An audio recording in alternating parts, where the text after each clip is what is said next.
Hello, everybody. Welcome back to the show. My name is Ray Petree. I'm a columnist for the Augusta Free Press, and I'm joined once again by my co-host, my tag team partner, the Arn Anderson, and my Tully Blanchard, JDO Double G.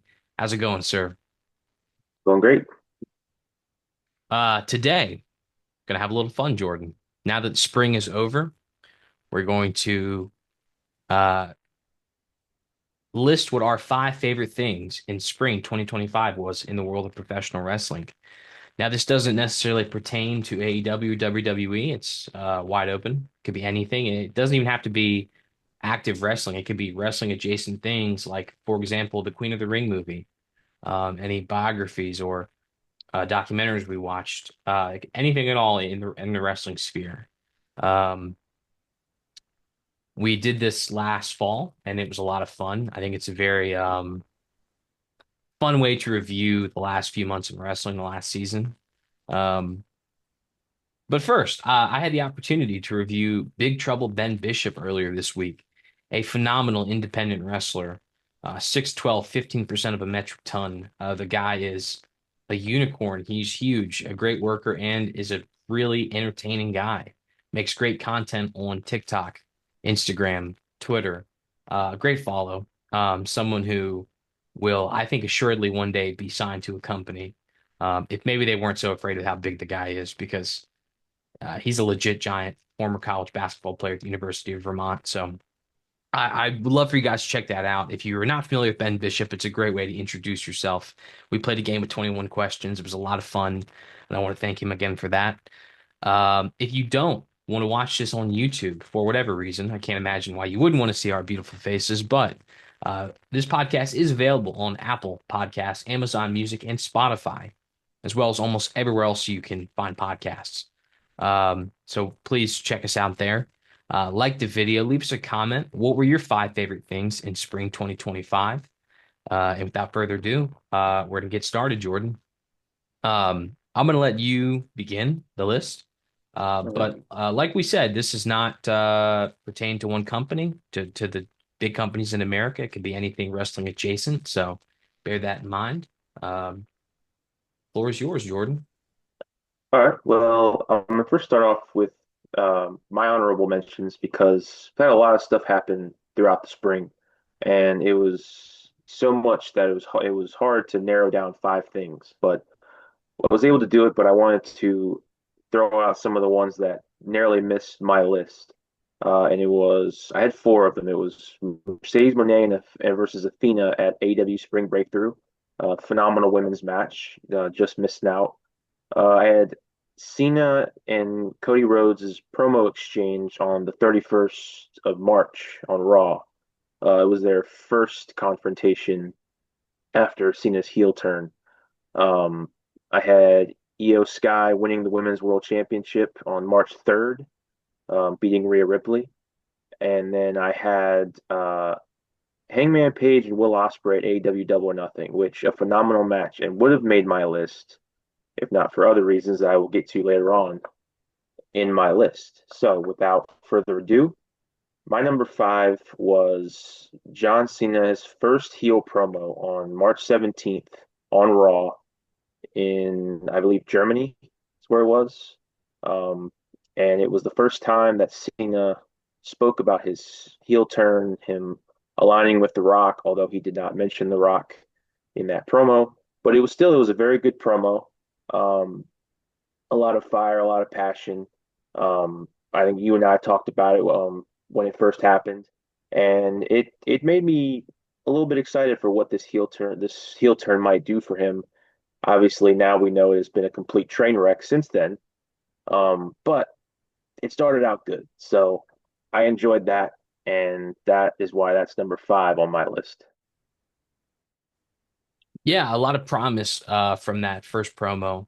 Um, I think we all thought it was going in a positive direction, which, is a testament to the enormity of the occasion and the significance of him turning heel, as as well as his ability on the microphone and what John Cena is capable of doing.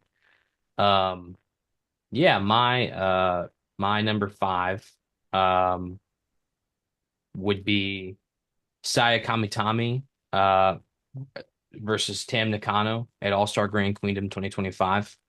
This is on April 27th. Um, a match for the World of Stardom Championship. But this was also a career versus career match. Saya Kamitani is currently the leader of the Hate stable. She's also the World of Stardom champion and an outright heel. Tam Nakano, a babyface, former leader of the Cosmic Angels. But in the past, these two were a tag team. They were close friends. They rose to prominence together. So there was a lot of emotion entering this match. And like I said, career versus career match. So the loser would be forced to retire. No spoiler here, I guess. Saya Kamitani is still the World of Stardom champion, and Tam Nakano is no longer wrestling. So, highly physical affair, highly emotional. The production value was as high as you can imagine in the world of Joshi wrestling, from the top company. And match of the year candidate, something that if you can seek it out, through legal means or otherwise. Well worth watching, well worth your time, and a masterclass in women's wrestling. Terrific match. Awesome, awesome. Yeah, I don't, unfortunately, I don't have a ton of uh, knowledge about wrestling outside of kind of the main stuff. So I'm not gonna, don't have too much to add to that, but I'm sure it was great. Thank you. Uh, so my number four is also a women's match, and this was from AEW Revolution, which is one of the best pay-per-views that I've seen so far. AEW obviously been on an unbelievable tear as of late, and this was one of the shining pay-per-views from that. And the match is Toni Storm and Mariah May. It was the Hollywood ending, and as we now know, it was definitely the Hollywood ending for Mariah May because that was her last match in AEW. She is now with the WWE and NXT, Mhm. um, soon to be called something other than Mariah May. But yeah, this match was the culmination of a months long feud between Toni Storm and Mariah May. Mariah May beating Toni Storm for the title at All In, holding it.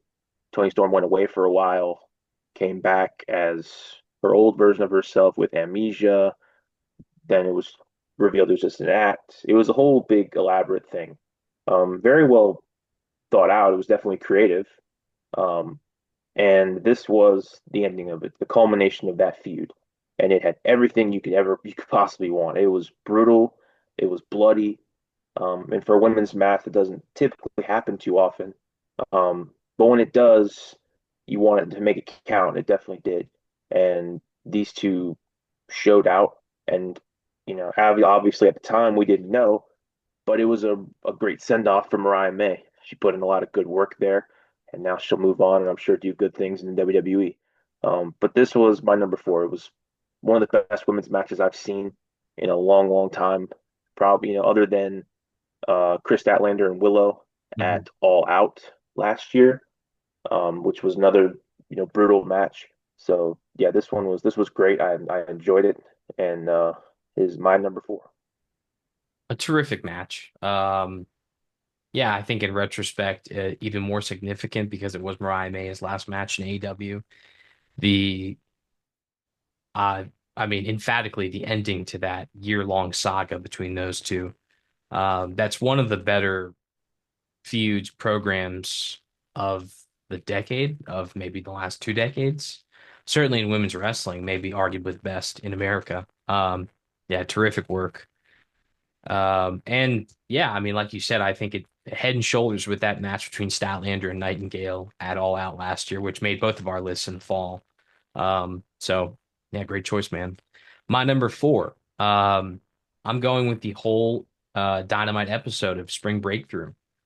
This was the episode that exceeded the number of episodes that Monday Nitro had. So for that, it was a momentous occasion to break that record on Turner Broadcasting. But um, it also was just a phenomenal episode, top to bottom, dominated by the Owen Hart Foundation tournament programming.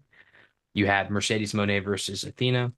Hangman Page versus a debuting Josh Alexander, who was the wild card in the men's bracket. And then you had Osprey versus Takeshita, which is quite simply the best television match, at least of this year, maybe of the last 2 years. Although but definitely this year the best television match. Um, and then in the end of the show, the Ops winning the trios title from the Death Riders. AEW finally securing that victory over the Death Riders that they've been waiting for. It's a great episode. And the first Dynamite I've ever given a 5-star rating on my weekly reviews. So I loved it. Great. It was phenomenal. Yeah, I mean, I've been watching Dynamite for a little while now. Obviously, you and I watch it pretty much every week. Mhm. And when I first started watching Dynamite regularly, it was kind of in a down period, and things were kind of low. The shows weren't really that great. Um, and WWE was kind of on fire, and now things have switched so dramatically, and now WWE really feels like they're on a downturn. And as far as the programming goes. And AEW, I mean, I've enjoyed pretty much every show that I've watched. They've just been tremendous. And that Spring Breakthrough episode was definitely deserving of a 5-star rating because it was just absolutely tremendous. So yeah, definitely a good choice. Um, my number three, going back to AEW Revolution, showing how great of a pay-per-view that really was. It was Will Ospreay and Kyle Fletcher in a steel cage. Um, another culmination of a feud of a trilogy. And Will Ospreay, obviously, Ray and I have talked extensively about how much we both love Will Ospreay. His matches are almost always great. Mhm. Um, and he's definitely one of the best, if not the best wrestler in AEW right now. Going against Kyle Fletcher, who obviously once was his friend in his group, and he has turned on him, went out on and joined the Don Callis family, and was really being billed as kind of the that next big thing, the proto star. And he kind of has the whole package. And him and Osprey have had tremendous matches before this, and this one, I mean, again, just like Tony Storm and Mariah May, they went out there and put on a classic, just a brutal match, high flying, and anywhere from high flying to slow pace to just everything you want, culminating in a huge move off the top of the cage. And yeah, these guys put their bodies on the line. And one of my favorite parts of it at the end was Kyle Fletcher screaming, "I hate you" at Will Ospreay, and Ospreay hitting him um, with the hidden blade. Yeah. And yeah, it was tremendous. And another great way to end a trilogy between these two, although I'm sure they will wrestle again at some point. But for that particular trio of matches, that was a great finish for it. Match of the year candidate, and definitely I feel deserving of my number three spot. Yeah, Hell in a Cell, Rage in a Cage, Panis and Uranus. This is the best cage match of the last 20 years. I'll die on that hill. It's phenomenal. I mean, just an incredible match. I don't want to belabor the point. You did a great job, but yeah, Yeah, great choice, man. yeah, Um, my number three, um, Meiko Satomura and Manami versus Chihiro Hashimoto and Aja Kong at Sendai Girls. Meiko Satomura, the final show. This is on April 29th. Meiko Satomura, 45 years old, but she's been wrestling since 1995. And she promised that spring 2025 would be her final year in professional wrestling and would mark the end of her legendary career as the Yokozuna of Japanese women's wrestling. Um, Meiko Satomura, some of you might know her from NXT UK if you're not familiar with her work in Japan. She began her career in Gaia, and then when Gaia folded, she parlayed that into Sendai Girls, and she was a founder of that company and was the ace of it in the mid to late 2000s. Meiko Satomura left NXT UK within the last year and began this journey to this show, which would be her final show and her final matches. She teamed with Monami, who's a 20-year-old phenom in Sendai who she trained. facing Chihiro Hashimoto, who's the daughter of Shinya Hashimoto, a legendary New Japan wrestler, but also another person who was trained by Meiko Satomura. And Hashimoto teamed with Aja Kong, who's Meiko Satomura's former rival and someone who went to war with Satomura a lot in Guy and Sendai Girls. So there's lots of interpersonal drama here. Um, and Meiko Satomura, despite ending her career, is still at the top of her game, still arguably the best women's wrestler in the world, and demonstrated all of her abilities in this match. This is a phenomenal tag match. Once again, another match of the year candidate with a lot of emotion, and well worth checking out. It's available on YouTube. I'm not going to link you where because not exactly legal, but well worth checking out. Like I said, match of the year candidate, and also punctuating Satomura's career is a special moment in wrestling because she is one of the handful of the greatest women's wrestlers of all time in America or otherwise. So, Yeah, sounds great. thank you. That's all I can ask for. Oh man. Yeah, so I can't add anything to that. But moving on. My number two, going back to AEW Spring Breakthrough, how we just talked about Ray gave it a 5 stars for the show. I would give it a 5 stars for the show. And that show was punctuated by the Ops winning the trios titles from the Death Riders, loosening their stranglehold they have on AEW just a little bit. Um, this was a really great ending to a show. And, kind of reminiscent of how WrestleMania 40 ended with everybody coming out, getting involved, trying to take the titles off of take the title off of Roman Reigns. This one, while obviously in magnitude wasn't as high as a world title, but still significant. Anytime they could beat the Death Riders is a big moment, and the Ops were able to do it. All kinds of people coming out. The Young Bucks came out. Swerve comes out, and Willow comes out. To take out Marina Shafir. Just all kinds of chaos going on, and is punctuated by Samoa Joe choking out the world champion in the middle of the ring, and the win was tremendous. All of the wrestlers coming out at the end to celebrate the milestone that this show was for AEW, and really just a moment where AEW's taken a lot of flack for things that they've done, and some of it justified, some of it a little bit too much. And I've been critical of AEW in the past, as being a guy who's pretty much a WWE guy, growing up. But this company really has taken a turn, and I think this show, how great it was, how much excitement there was, the talent that was in the ring. You can see, the future of that company is bright. Ray and I did our our list of the top 5 wrestlers in 5 years, or top 10 wrestlers in 5 years, excuse me. And it was loaded with AEW wrestlers because they have put together a well-rounded roster.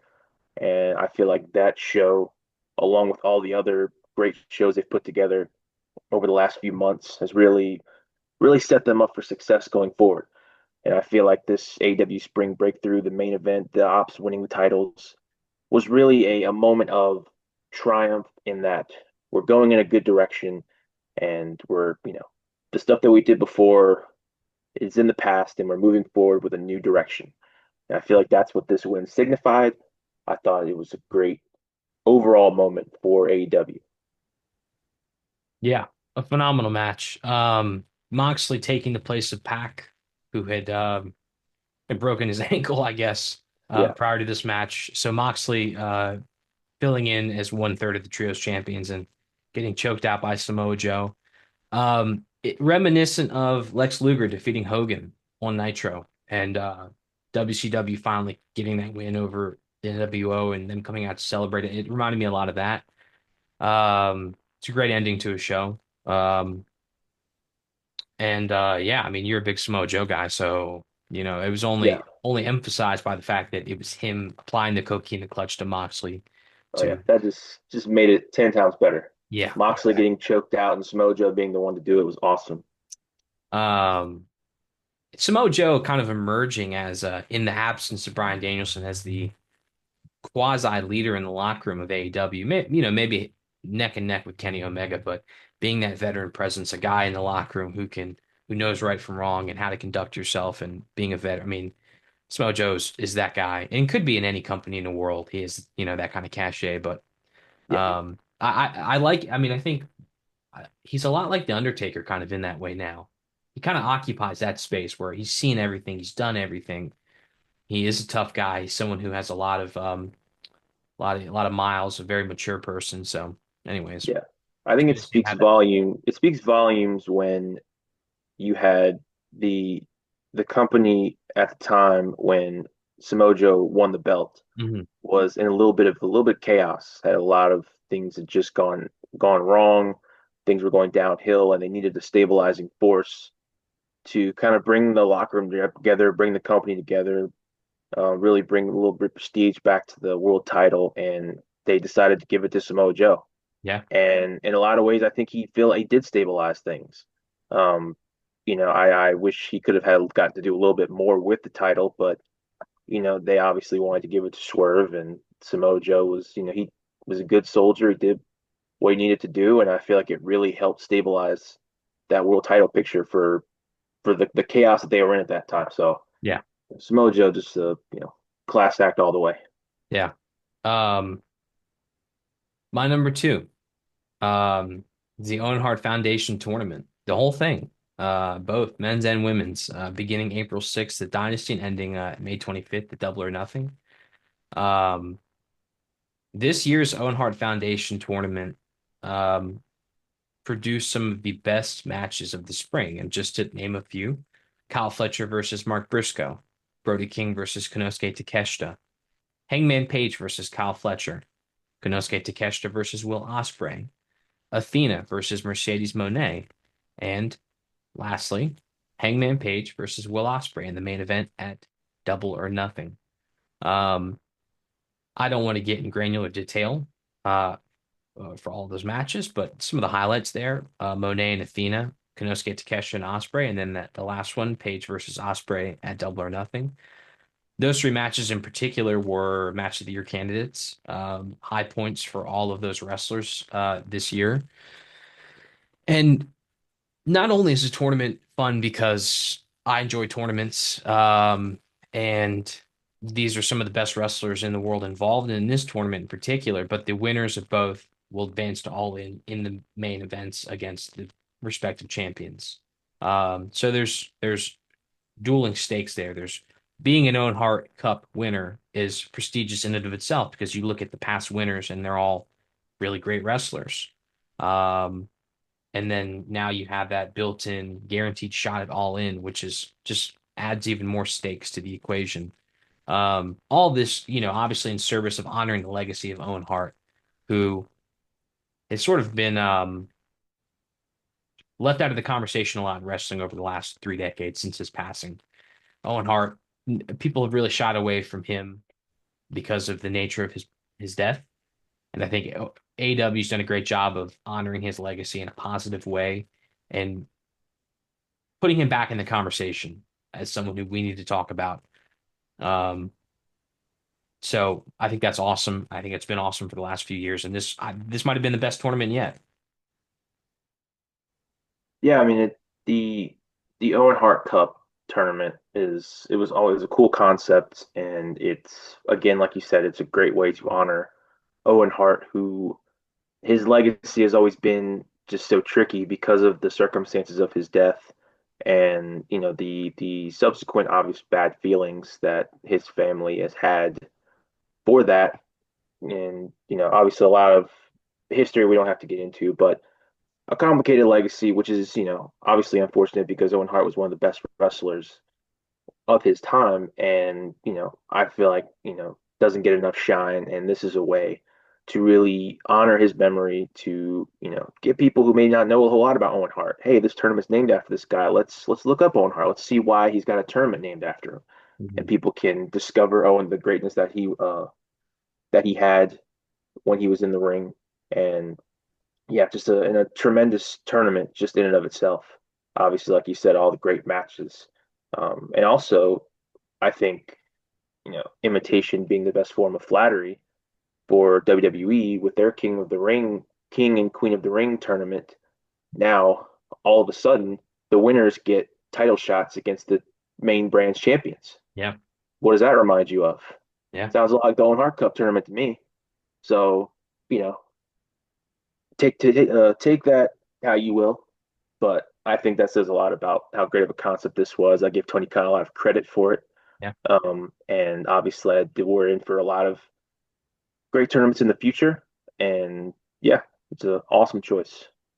Um, so down to number one on our list of the top stuff that happened in the spring. Um, my number one, I'm going to pick AEW's Double or Nothing, the entire pay-per-view. Um, and maybe this is recency bias because it just happened and I enjoyed it so much, but it was a really good show. Um, and again, like I've said numerous times, a great show with, just a string of great shows for AEW. Awesome pay-per-views, awesome matches. Um, and this show had all kinds of matches. Obviously, we talked about Adam Page and Will Ospreay in the Owen Hart Cup tournament final. Just another match of the year candidate. A lot riding on the match. Obviously, whoever wins gets to challenge for the title at All In Texas against Moxley, and Adam Page being victorious was great. And can't really even say too much more about it. Just it was an unbelievable match. But there were other matches too. Anarchy in the Arena was chaotic. It was so many things happening. Um, awesome music played during the match. Um, and just craziness. It's everything that you would want to have happen, something called Anarchy in the Arena, because that's truly what it was. Um, and I mean, you had other great matches too. I mean, you had the stretcher match with Ricochet and Mark Briscoe. You had Mercedes Moné and Jamie Hayter in the women's tournament final. While not thrilled with the winner of that match, still a great match. Um, the Hurt Syndicate defending their titles with MJF in their corner for the first time. Okada and Mike Bailey, another great match. Tony Storm and Mina Shirakawa. Um, just so many different things. Six man with Don Callis family against Adam Cole, Kyle O'Reilly, and Roderick Strong. So yeah, just from top to bottom, just a great show. Great crowd, and yeah, I couldn't pick one thing from this show, so I decided I'm gonna pick the whole show and just have that be my number one because I think it was a great way to cap off the spring and move us into the summer, where I expect many more great things to come. Yeah, Double or Nothing, one of the quote unquote big four pay-per-views of AEW, one of the original four pay-per-views. But more importantly, the quasi beginning of the All In season, as it were. If WrestleMania season is a thing, then I think All In season has now become a thing. Obviously, having the winners of the Owen Hart Foundation tournament decided to Double or Nothing means now you have the challengers for All In already established, which, given the amount of time between now and then, maybe you could say that's not um, the wisest decision, but nonetheless, I think you have two great challengers emerging from that show. Anarchy in the Arena was uh, a riot masquerading as a wrestling match with great music and a lot of energy, um, furthering that Death Rider storyline without Moxley having to defend his title at the show in a wonky match. Um, Tony Storm versus Mina Shirakawa was a lot of fun. Mark Briscoe in Ricochet stretcher match was really great. The Hurt Syndicate defended their titles. It's just an all around really fun show. And I think for AEW as a company was a huge statement that this company has made a huge turnaround since the end of 2024. When I think they had a little bit of a high when Bryan Danielson won the title, and when John Moxley won it back, things went crashing back down. And then as you enter 2025, the challengers for the title look like Adam Copeland, Jeff Jarrett, Chris Jericho was on Dynamite as the Ring of Honor champion. It just wasn't in a great place, and they've had such a great turnaround. And I think Double or Nothing was a victory lap for the company. So that's a great number one. Um, my number one, in keeping with the energy you just gave us, is AEW Revolution from March 9th. As you know, just some of the matches you mentioned in your list: Tony Storm versus Mariah May in the Hollywood ending, and Will Ospreay versus Kyle Fletcher in that cage match, which, like I said, the best cage match of the last 20 years. Um, both phenomenal matches, but some of the other matches on this show, just to name a few: Mercedes Moné versus Momo Watanabe, Hangman Page versus MJF, Swerve Strickland versus Ricochet in a number one contenders match, and then Kenny Omega versus Konosuke Takeshita for the International Championship. That match, if that was for the IWGP World Heavyweight Championship, and if that were in the Tokyo Dome, I think we would say that might be a match of the year candidate. That might be the greatest match of the year, and it was fantastic. I gave it 4.5 stars in my review. It was a fantastic match. Um, but it wasn't the best match of the night, and that's insane. Just that show was a statement from AEW that if we want to flex our muscles, if we want all of our stars on one show in major marquee matches, we have arguably the best roster in the world, and it's going to be an A plus plus show. This was terrific. I not only was this the pay-per-view of the year so far, in my opinion, this is one of the best pay-per-views I've ever seen in my entire life. Top to bottom, the overall match quality, the rivalries, the ending of Mariah May's story with Tony Storm, of Will Ospreay's trilogy with Kyle Fletcher, Kenny Omega returning and capturing that international title and reclaiming his losses to Konosuke Takeshita. It's just a phenomenal show. Um, and a really high watermark that's going to be hard for any pay-per-view, in my opinion, to match this year going forward. Yeah, I mean you can't really say any more than that. I mean it was a show that I considered putting on my list and even putting it at number one, and which I think just speaks to how much of a tear AEW's been on with their shows recently, with Double or Nothing, with Revolution, with Dynasty. Just so many great pay-per-views and so many great matches. And I think also speaks to the the overall momentum shift that we just did this list. And I think I only named like one thing WWE's done, Mhm. and you didn't name any, I don't think. No. So yeah, just an unbelievable vibe shift. And AEW again, tremendous turnaround. Really looking forward to what is in store with All In and Forbidden Door and the O2. Just so many things lined up that I'm really looking forward to with AEW. And yeah, I just really enjoy watching the AEW stuff now. It used to really kind of drive me nuts with some of the stuff they would do, but now they've kind of settled into a rhythm, and I think they've got good things in store if they keep this up. Yeah, summer's going to be huge. Grand Slam Mexico, All In, Forbidden Door, and plenty of shows between now and then that are going to, I'm sure, be great. Summer Blockbuster on the horizon for another 4 hour event on free television. Um, yeah, and I'd imagine Blood and Guts will probably follow. I mean, that's speculation, purely speculation. It's not been announced, but I'd imagine Blood and Guts is going to follow All In at some point on television. So they're just poised for a huge summer, and I think have done a really great job of already integrating New Japan into their storyline. So when Forbidden Door comes around, I don't think it'll be so jarring. I really loved what was the last episode of Fighter Fest? I really love Fighter Yeah. Fest a lot. I know it wasn't for everyone. It was a lot of Lucha Libre, but I really enjoyed it a lot. Super excited to see AEW in Arena Mexico. I think an unprecedented opportunity in the history of wrestling for another company to go into Arena Mexico and host a show.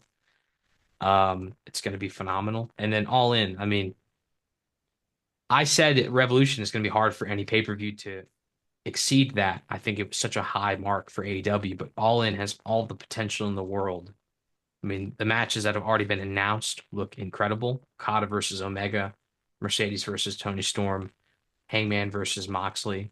But Osprey has not had a match announced yet. Swerve Strickland's not had a match announced yet. The Hurt Syndicate, the Ops, MJF.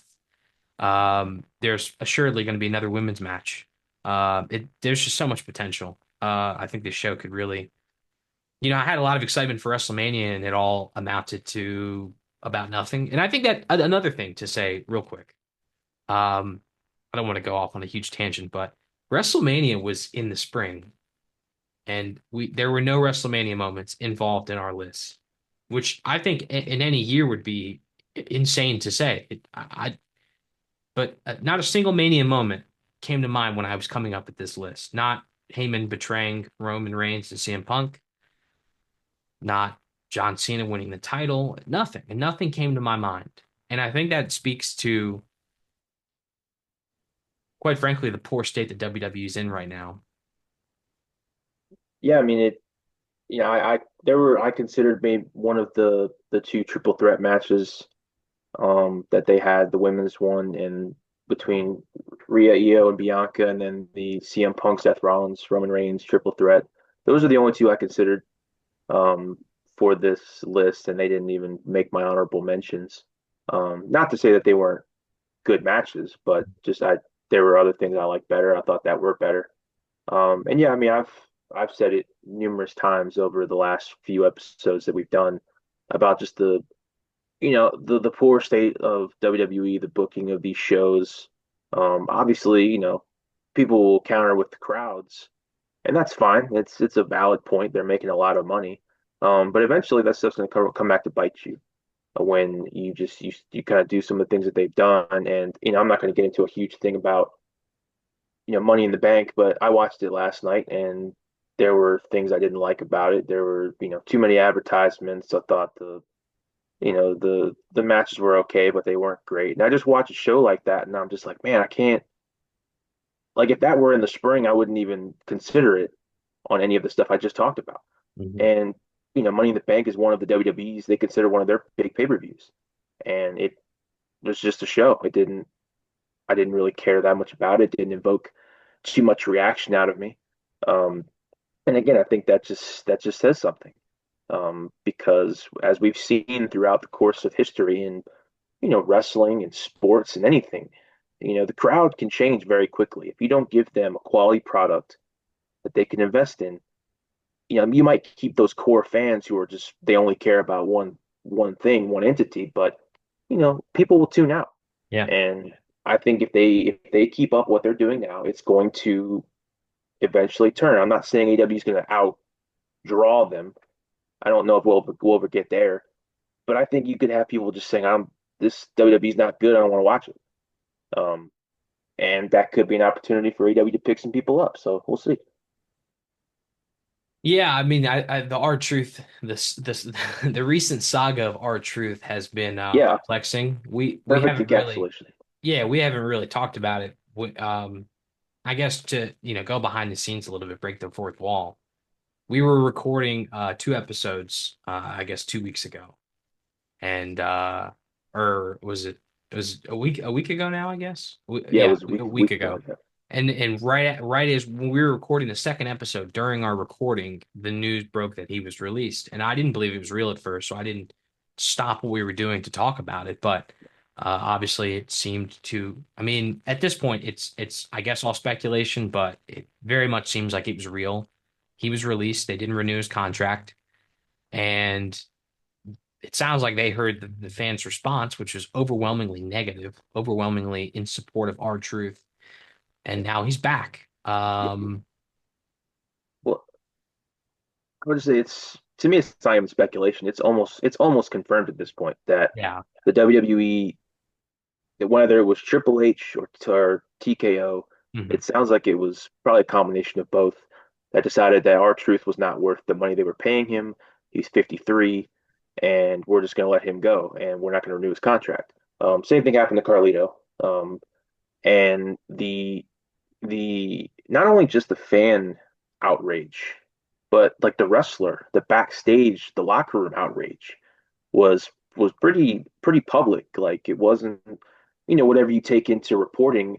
To me, when all of the outlets are kind of reporting the same type of news, I feel like that pretty much says it's true. And it sounds like there were a lot of wrestlers that were not happy with it, some were sad, some were mad, some were disgusted that a guy like R-Truth, who'd been with the company for 17 years and had done everything they'd asked, he had, been the comedy guy, he'd been, a former champion and just an all-around beloved guy. I didn't see one bad thing anybody had to say about R-Truth. And to just let him go like that in what sounds like wasn't even like any of the main guys told him. It was just like some lower level employee told him. Um, Whatever the case, it wasn't done right, and it was disrespectful, and the backlash was swift and intense, and to the point where they brought him back, uh, which I think is good on their part. That they were self-aware enough to realize, hey, we screwed up, and we need to build some goodwill back and bring our truth back.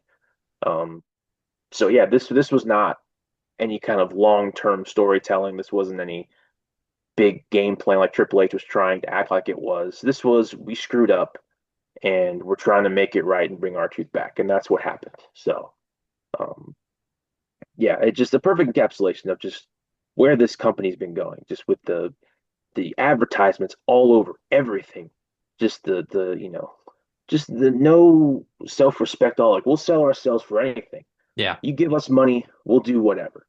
And like they were even no, we don't have to. We're not going to get into this, but they were even talking about renegotiating Roman Reigns' contract, which I mean, Roman Reigns is one of the biggest stars there, and just the fact that you would even think about that is just to me is a little crazy. But yeah, it's just the company's not going in a good direction. Bottom line, um, and yeah, just it's not a lot of good vibes. Yeah, and evident in their lack of representation on this list. Before we sign off, a few honorable mentions I had. Suri versus Sayuri at the Suriism show in March. Mad Dog Connolly versus Adam Priest at Dean 2 could have made the list. It was a fantastic match. Um, CM Punk's promo after Elimination Chamber was terrific. Unfortunately, it didn't really go anywhere. It's still, I mean, obviously he could still feud with John Cena, but and probably will. But anyways, that was a great promo. Um, and I could have, I could have went Hangman Page versus Ospreay, well deserving of its own spot on this list. It's in the Owen Hart Foundation section because I really love the whole tournament, but that match was four and three quarters or a 5-star match. I don't care how you cut it. Revolution, I had the pay-per-view number one, but Ospreay versus Fletcher, match of the year so far. I'll just go out right and say that. That's not no secret. At the end of June, we'll be doing a mid-year list of wrestlers and matches and things of that nature, and I'm sure that match will be very high on that list. Um, yeah, spring was awesome, man. It's a great season of wrestling. New Japan not well represented on our list. That it could easily change. Unfortunately, we didn't do this list in the winter. When I think New Japan was really hitting its stride. New Japan had a really great winter, and we didn't do a list of this nature for that season, but I think it would have been great for them. But I'm excited for the summer. I'm excited to revisit this come September and talk about the best things of summer. But yeah, anything you'd like to add, Jordan? No, man, I think we covered it. This was fun. It was a good way to really recap some of the stuff that happened over the spring. And yeah, I'm looking forward to seeing what this list looks like at the end of summer and at the end of winter and so on and so forth. Absolutely. Well, like I said, like the video, leave us a comment. What were your 5 favorite things in wrestling for spring 2025? Do you agree with our list? Do you not agree? Um, what are some things we missed if maybe you don't agree with our lists?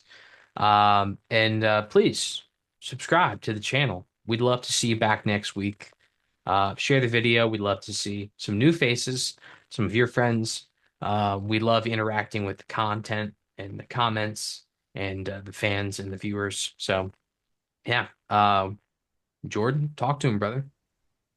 Hot dogs out.